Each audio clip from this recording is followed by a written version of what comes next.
Are you listening? Growing up, I remember staying at this hotel with my parents, and the TV in the room had this wired Super Nintendo controller. And with that controller, I was able to play 20 different games from whatever console I wanted, whatever generation I wanted. And I remember the limitless power that this newfound discovery in the world of gaming gave me. That same feeling returned to me when I first received Google Stadia. So let's talk about it. Stadia is only the newest, most logic-defying, mind-bending, absurd gaming platform on Earth. Forget boxes, forget consoles, just your games, your screens, and electric air. And this electric air is Stadia. In its simplest form, Google Stadia is best described like this. Gamers, historically speaking, have always had to purchase consoles, handhelds, or even computers to play their favorite video games. Stadia takes that idea and turns it on its head. Instead of you owning a console which connects directly to your TV, Google has built server farms around the world that are filled with thousands of consoles. Those consoles then stream your game across the internet to numerous devices like smartphones, Chromecast Ultras, or even Google Chrome browsers. And I've really struggled when it comes to writing a review for Stadia. You know, part of me didn't want to rush it, as I feel that anyone who used Stadia for a week and then just pumped out a review as fast as possible didn't give the service a chance to prove itself. But I also actually wanted to use it, test it against my PlayStation or my Switch. I wanted to put it through as many applications as I can to truly understand what works and what doesn't. And after months of using Stadia, I think how I want to break this down so it makes the most sense is to review Google Stadia in 3 parts: the good, the bad, and the ugly.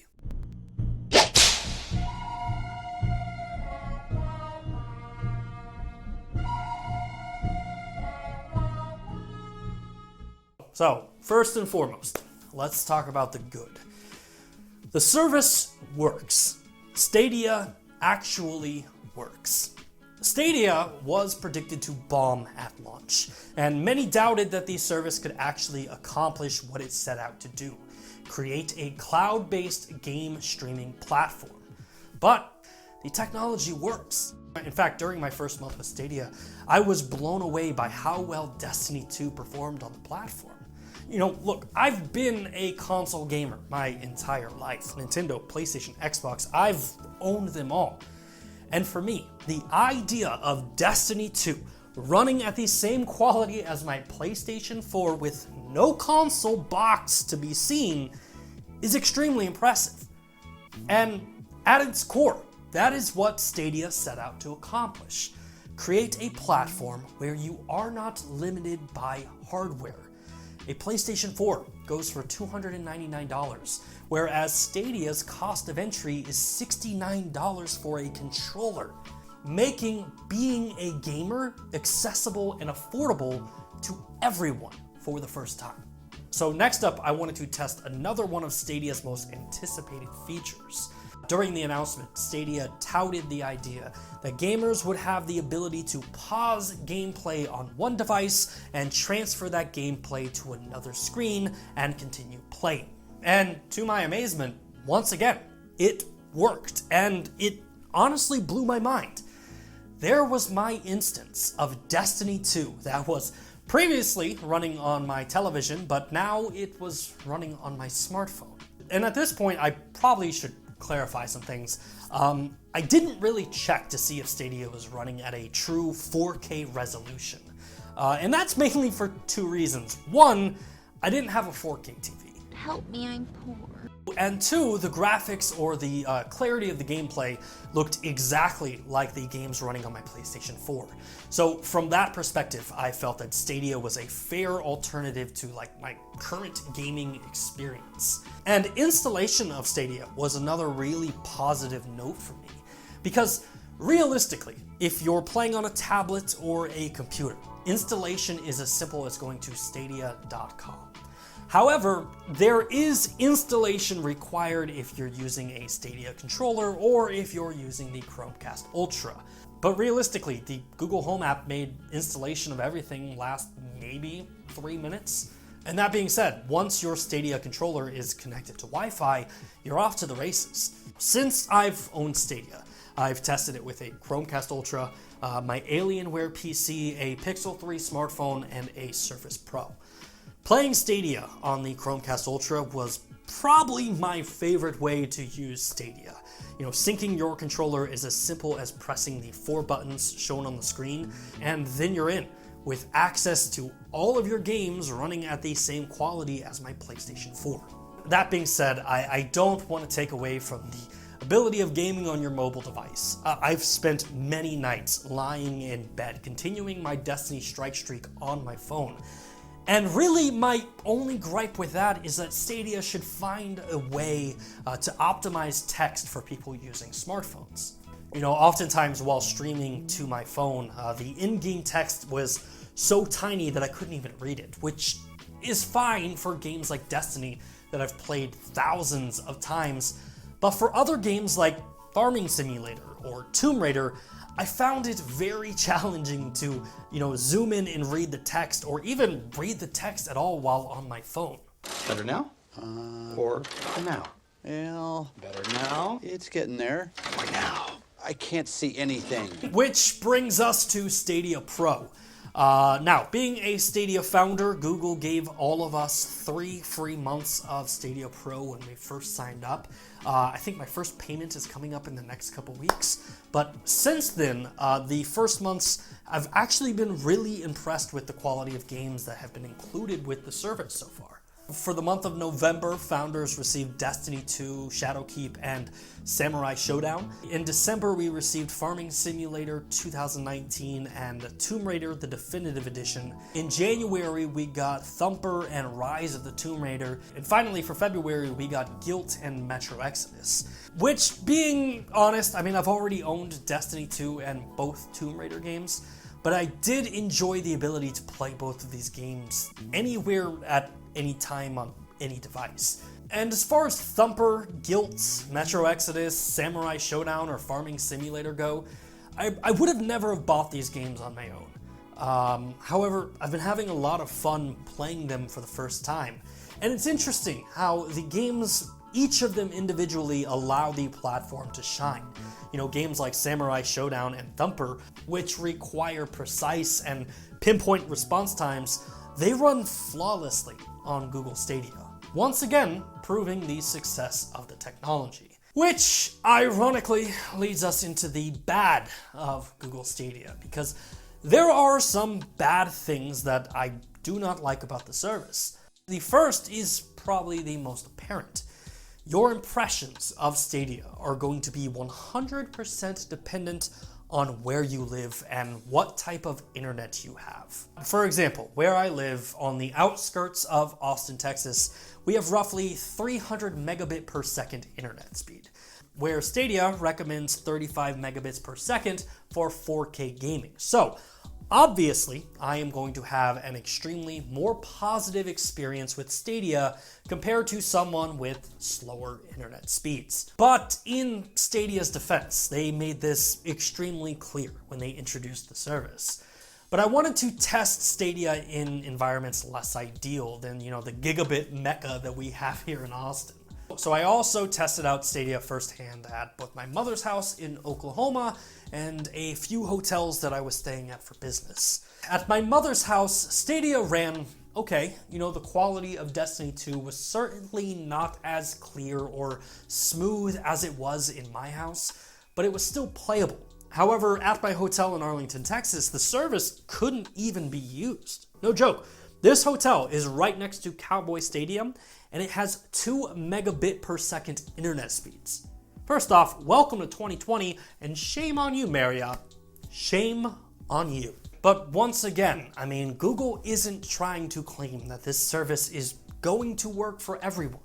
Even during installation of the Chromecast Ultra, Google notes that the hardwired connection is always the best option, And if you have to play Stadia over Wi-Fi, users should select the 5G option, which, when you stay at hotels, unfortunately, you get what you get. So these two instances really raised an internal debate for me. How do I review Stadia?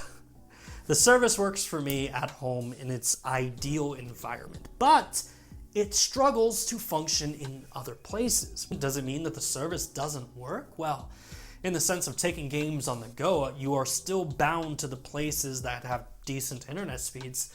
But in the sense of the service actually working, the technology still works. And you can't fault Stadia too much. If your car runs on unleaded, you can't get upset when your car breaks down and you try to put diesel in it. If your laptop requires 120 volts to power and you plug it into a 230 volt outlet, you can't get pissed when it doesn't work. Google made it clear what is required to run its service. So trying to run it in less than ideal environments doesn't feel like a fair demerit. Now, another negative for me with Google Stadia that I think's been echoed by a lot of people is its launch lineup. Stadia launched with 22 games and one exclusive, a game called Guilt. Now, I've finally played Guilt and I had a great time with it, but I don't understand how Stadia didn't launch with a massive exclusive AAA title. When the Switch launched, Nintendo offered Super Mario Odyssey. Sony offered Killzone and Knack as exclusives for the launch of the PlayStation 4. And Microsoft offered Dead Rising 3, along with Rise: Son of Rome for the launch of the Xbox One. Stadia, on the other hand, launched with a ton of third-party titles. And I quickly discovered that I've already played many of the launch titles on other platforms. I personally believe that Stadia missed a massive opportunity of launching Stadia with this massive platform-defining, once-in-a-generation exclusive. A game that would allow every founder to understand that games like this are why you should game on Google Stadia. Realistically, though, exclusive titles are an easy fix for Google, and they're already hard at work on developing exclusive titles for the platform. In fact, in December, Stadia had announced that the company has acquired Typhoon Studios, the developer of the upcoming Journey to the Savage Planet. And Google has also announced that over 120 games are coming to Stadia in 2020, with 10 of those titles being timed exclusive. So with the good and bad behind us, let's get into the ugly. Stadia has a good foundation, and I'm very anxious to see the platform continue to develop over time. But one big improvement that needs to be made quickly is crossplay. And I fully understand that crossplay isn't only a platform's choice, it's often determined by developers as well. But for Stadia to launch and there be zero push for crossplay is kind of insane to me. During my first night with Stadia, I found myself running into longer than normal lobby waits for Destiny 2's Crucible. This was mainly caused by Stadia having a smaller player base at launch compared to the already established player base of PlayStation or Xbox One. And in defense of Google Stadia, Bungie, the developer of Destiny, doesn't offer crossplay for Destiny 2 currently. But I think Google should have seen this problem coming and perhaps maybe don't make one of your tentpole launch games something that could run into such a big issue. I'm all for playing Destiny PvE until the sun goes down, but playing PvP Crucible is where that game truly shines. And the second thing that I think Google needs to improve is its functionality. I think the concept is great. We find ourselves at the end of one console generation, and Stadia is leading us into the next frontier. However, I think the reason platforms like PlayStation or Xbox are treating cloud-based gaming a little more sheepishly is because they know currently it won't work everywhere. As much as I like the idea that Stadia doesn't have a console, part of me believes its first generation of hardware should have launched with one. Unfortunately, outside of using Stadia in its perfect environment, Stadia doesn't perform well enough to permanently replace a PlayStation 4 or an Xbox One. I mean, perhaps there could have been a way to stream in less than ideal environments to a console that did 60 to 75% of the processing locally, allowing Stadia to be more accessible to players around the world. And the final ugly feature that I need to talk about is the Google Stadia Store. My concern with the store is its current pricing structure. On multiple occasions, I've held back on buying games from Stadia due to the massive price differences in games on other platforms. Prime example, in December I wanted to buy Assassin's Creed Odyssey, and on Stadia the game was listed at $59.99, whereas both PlayStation and Xbox had the game for $15. Big mistake. Big. Huge. And I'm in sales. I understand. There are marketing strategies with publishers and platforms that they make months in advance. But fixing price issues like this has to be a top priority for Google moving forward.